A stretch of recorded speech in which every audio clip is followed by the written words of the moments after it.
Welcome back. I'm actually still sitting on the floor, so you're going to see this a day late, but I am actually traveling on Sunday. I'm going to go see my daughter in Corvallis, and so I'm recording this early, and I'm going to have it scheduled to post because I'm not going to really be able to vlog on Sunday because it's going to be super busy with church and driving for 6 hours or more, depending on traffic.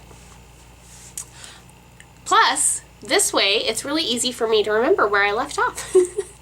Yesterday, we left off with basically me in a very sad state of affairs. One thing I don't think I mentioned is that I was pretty hopeless. Like, I had, by the end of 2016, after losing and gaining,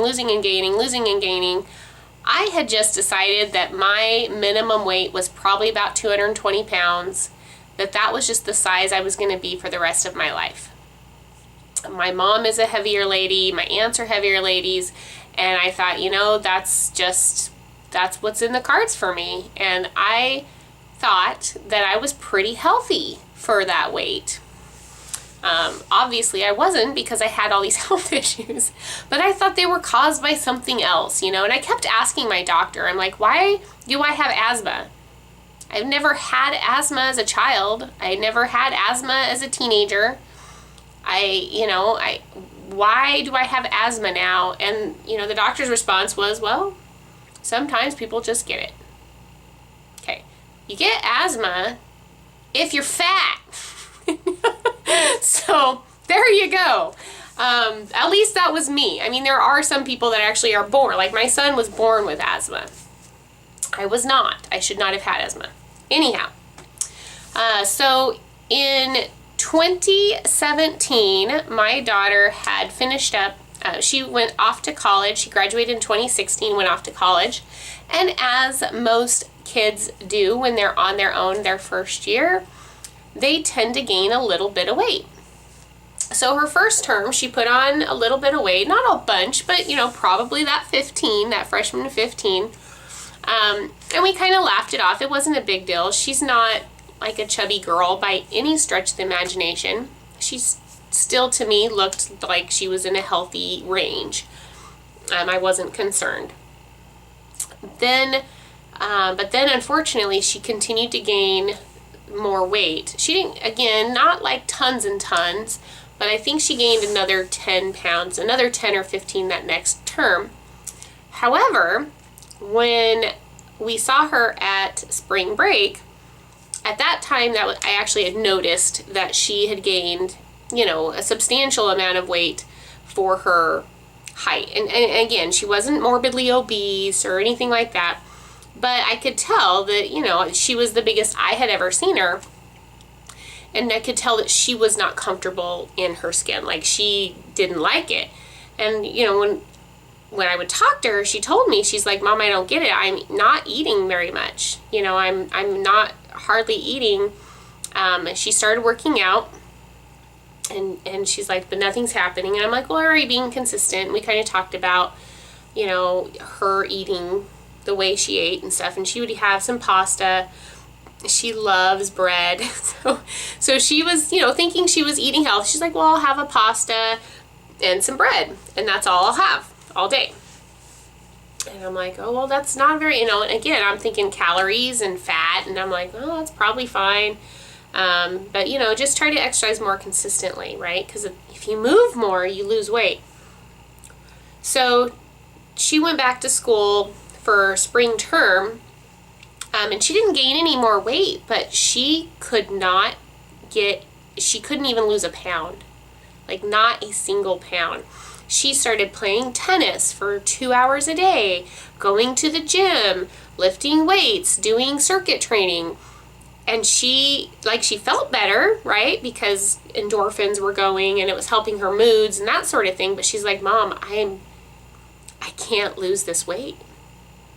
And remember, she was diagnosed with PCOS in 2014 or 2015. Or anyway, it was junior or senior year. She was diagnosed with that. And so we knew that with PCOS, having a hard time losing weight is one of those symptoms. So I began, because she was just, frustrated. She's like, Mom, I'm not comfortable. And I didn't think she looked bad, especially since she'd been working out. It kind of tightened everything up, and I thought she looked good, but she was really bothered by the weight, and she's always had those baby cheeks, and she's like, I don't like my face being chubby.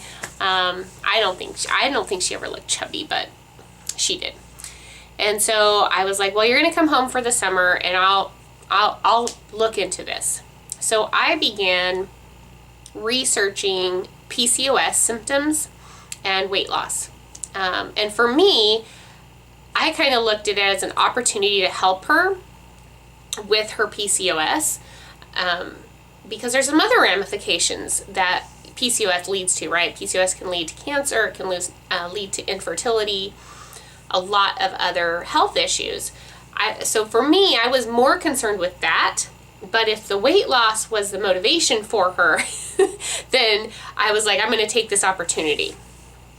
So that was how I ended up. So at first it was like, oh, people with PCOS should be gluten-free. And I started looking into that, and I probably researched it for about a month. And again, I don't look at just blogs and YouTube. I pull up actual clinical trials and that sort of thing to see what it works. And then I backed that up with looking for groups and people that had actually come through PCOS and how they healed it, or how they made their symptoms at least diminish greatly. And this thing called keto started popping up again and again and again. And so I knew that to tell my daughter to give up gluten, and at this point, remember, I'd been gluten-free for a while. So I'd already been gluten-free, and I'd learned how to count my carbs thanks to the good old hospital diabetes stuff, which was literal garbage, because anyway. So I told her, I'm like, well, when you come home for the summer, or no, by that time she was home. So I'm like, okay, sis, this is the final results. Here's what I think is going to help you lose the weight. Here's the trials. Here's the data. Here are the stories from people that said they've had PCOS, and this is how they got rid of their weight. This is how they had babies, etc. And she was like, not excited, obviously, about giving up bread, because she loves bread. So I told her, I'm like, you know what? I will do it with you. So I said, we'll give it a try for 2 weeks and see how it goes. What's 2 weeks, right? So I went to the store, because I knew for her to stay excited, I needed to replace bread. For me, I don't care. I'm a pretty simple keto eater, as you guys know, especially if you follow me on Instagram. You see my meals. They're pretty much the same every day. I have never ever been a bread eater. That's never been something that I was super excited about. I was always more of a sweets kind of gal. But anyway, so I didn't just look up ketogenic diet. I looked up, how do I replace bread? And so we did muffins, and we did different breads. She didn't like any of the breads really that I made at that time. Now there's a couple that she likes, but that took a while to find recipes, because everybody's taste buds are really different. I digress, though. So we did it for 2 weeks, and I will tell you, I didn't believe that you needed to take electrolytes and vitamins. So I felt like garbage. I was super tired. She was super tired. But we both lost 5 pounds that first week. So I was like, oh, wow. And I remember telling, and I feel like I've told this story a few times, but about day 5 into the diet, I was talking to my husband. My daughter was at work, and I was like, there's no way we're losing weight. I'm like, I am eating, because remember, I'd been eating nothing to lose weight, and the food was gross. So I was so used to that mentality of, you have to eat food you don't like in order to lose weight. It's required for some reason. I don't know why. And I told my husband, I'm like, there's no way. I'm like, we're eating cheese. This food is delicious. Like, and I am stuffed. I walk away from that table full. And we weren't tracking at all. I didn't. The only thing I tracked was carbs. And looking back, I didn't track that well enough, which is probably why it took us so long to get in Keto, or took me so long, because I kind of rode that line for a long time. But we only counted net carbs at first, so for those first 2 weeks. But at the end of those 2 weeks, I had lost 8 pounds, which I would have lost more than that.